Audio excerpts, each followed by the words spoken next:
Siz ülkemizin müxtəlif bölgələrinə, rəhbər vəzifələrinə təyin edilirsiniz. Sizə böyük etimad göstərilir. Əminəm ki, bu etimadı doğruldacaqsınız.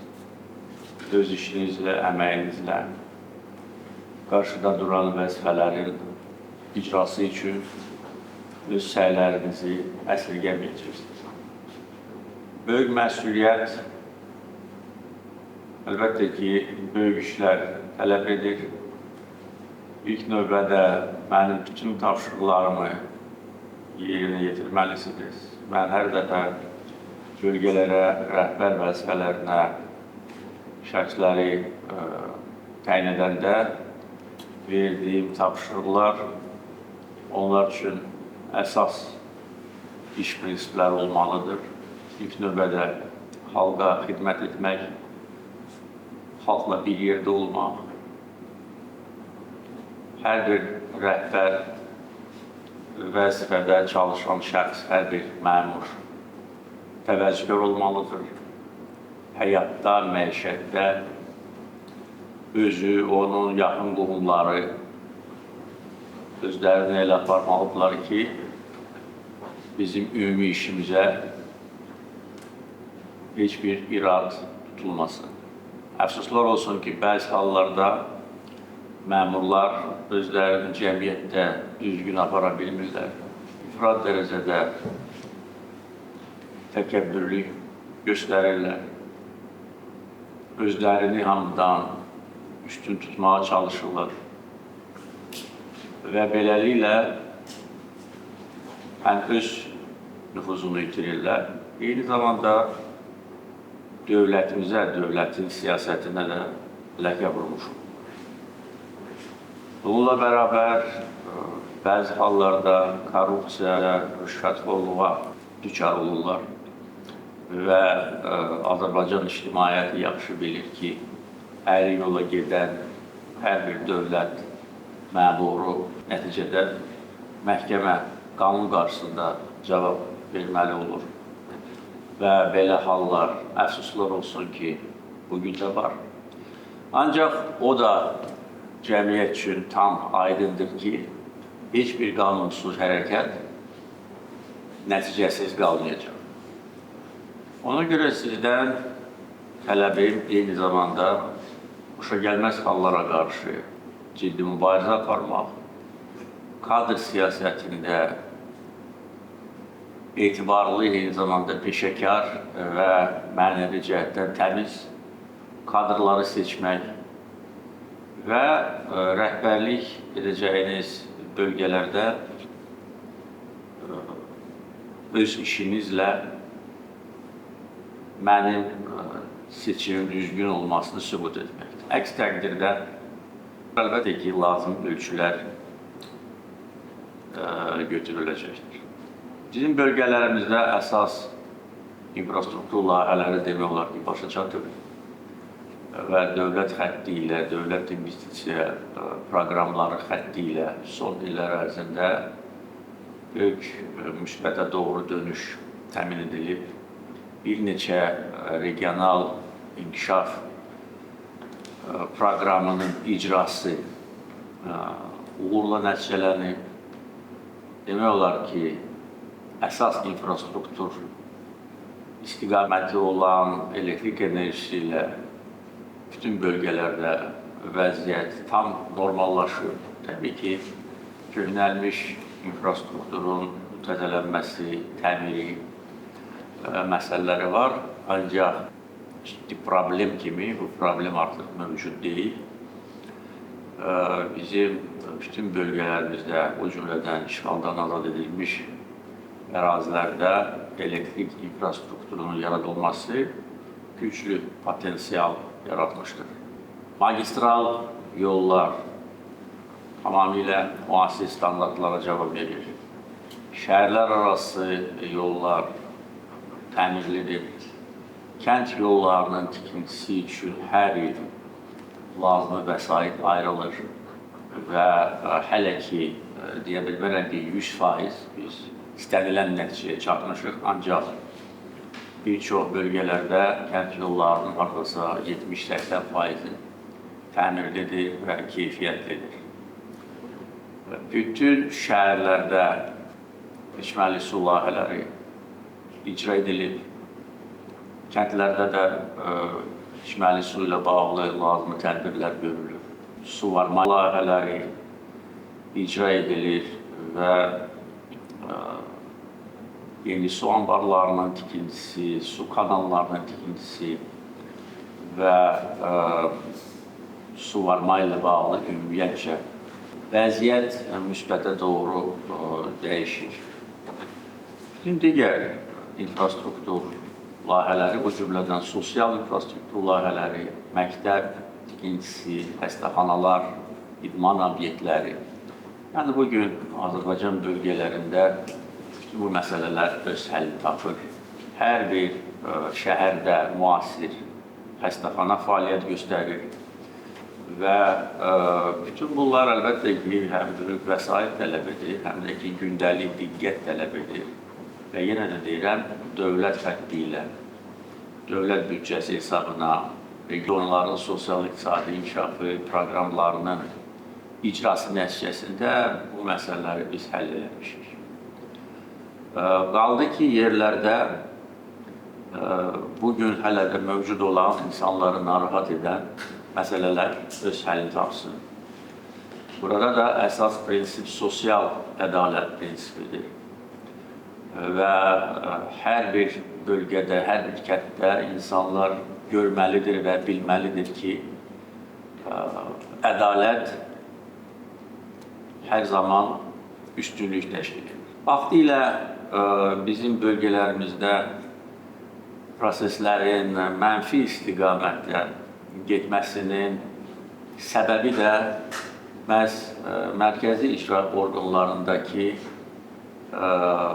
bəzi məmurların xoşagəlməz hərəkətləri və tapşırıqları idi.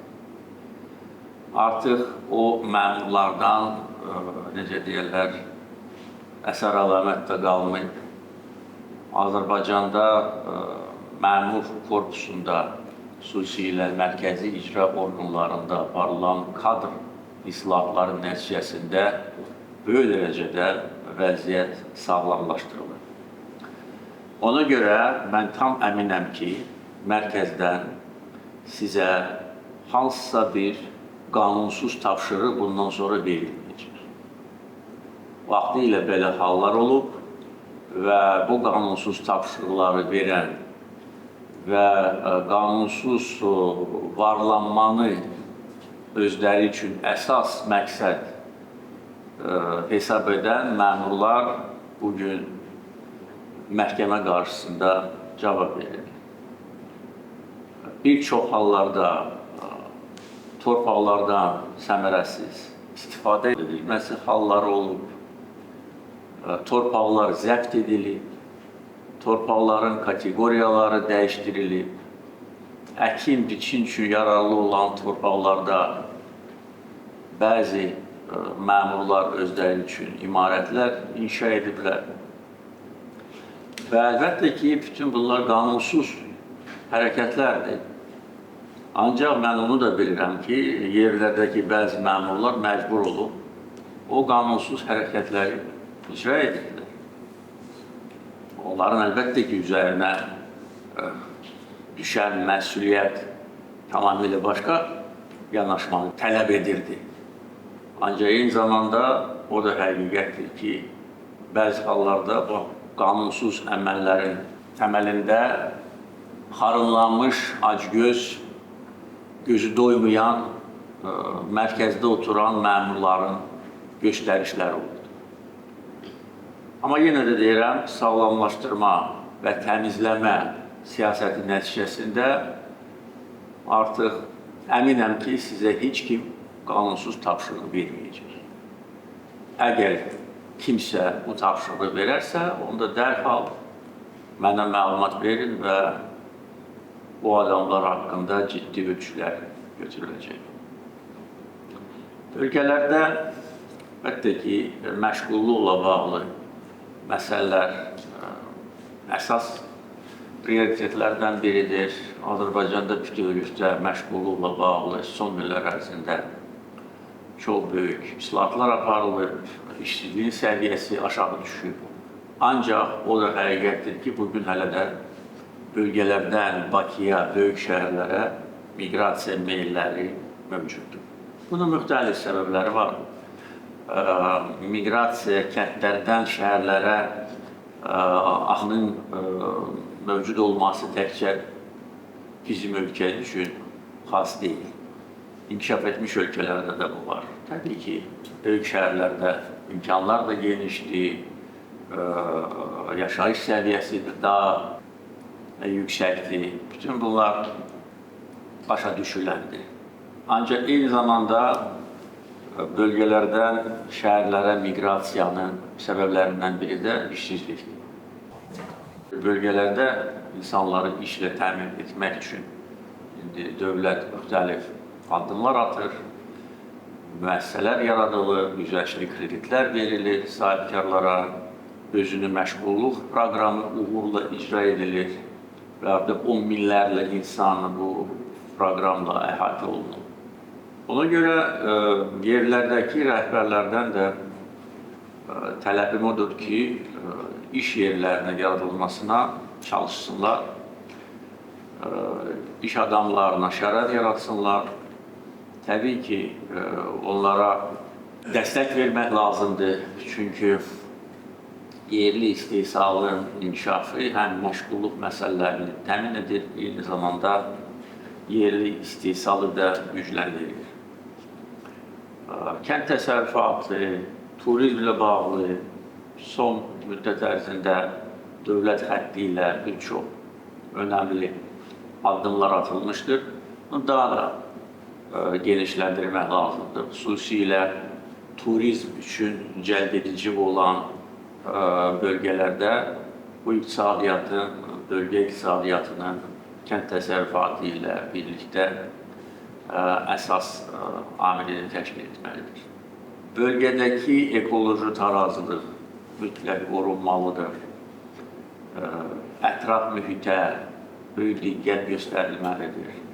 Bizim bölgələrimizdə prinsip etibarilə ekologiya ilə bağlı ciddi problemlər yoxdur. Əsas problemlər Bakı şəhərində idi ki, biz bunu uğurla həll edirik. Bakının yeni mənzərəsi bunun əyani sübutudur. Vaxtilə burada ekoloji fəlakət hökm sürür. Həm Bakı, həm Sumqayıt ekoloji cəhətdən ən çirklənmiş şəhərlər hesab olunurdu. Bugün isə bu belə deyil. Bugün Bakı, Sumqayıt parklar şəhərləridir. Biz köhnəlmiş müəssisələri köçürtdük, neftlə çirklənmiş yerləri abadlaşdırdıq, rekultivasiya elədik, parklar saldıq, qara şəhəri, ağ şəhərə çevirdik. Bölgələrdə isə əlbəttə ki, ekoloji tarazlığın təmin edilməsi üçün başqa necə deyərlər, üsullar var. Ona görə burada qanunsuz fəaliyyət daha çox ekoloji ziyan vurur, nəinki neft qaz sənayesi. Ona görə qanunsuz fəaliyyətin məhdudlaşdırmaq üçün, aradan qaldırmaq üçün mənim tərəfimdən müvafiq göstərişlər verildi. Prezident Administrasiyasından Nazirlər Kabinetinə, Ekologiya Tədbir Sərvətlər Nazirliyinə ki, burada çayların məcralarının dəyişdirilməsi, qanunsuz tikinti üçün lazım olan malların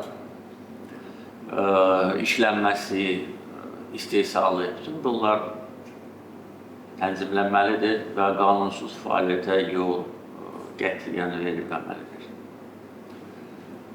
Bir sözlə, Azərbaycan bölgələri bugün ən yüksək standartlara cavab verməlidir.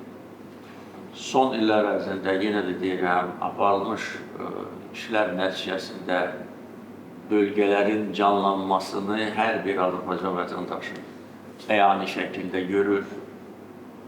9 beynəlxalq hava limanı, yenilənmiş təmir edilmiş və yeni çəkilmiş dəmir yolları, magistral avtomobil yolları, elektrik infrastrukturu, suvarma ilə bağlı, içməli su ilə bağlı olan layihələr, qazlaşma, yəni bütün bu işləri biz son illər ərzində görmüşük ki, insanlar daha yaxşı yaşasınlar.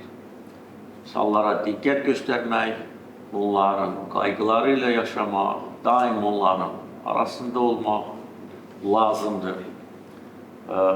Bütün kəndləri bir-bir gəzib, orada insanlarla kəndlərdə təmasda olmaq. Mənim tələblərim bundan ibarətdir və hər təyinatda icra başçısı olsun, digər rəhbər şəxs olsun, mənim təlimatlarım bundan ibarətdir. Amma əfsuslar olsun ki, yenə də deyirəm, göstərdiyim etimada rəğmən bəzi məmurlar bu göstərişləri yerinə yetirmə əvəzinə ancaq öz ciblərini güdərək qanunsuz varlanmaya üstünlük verirlər.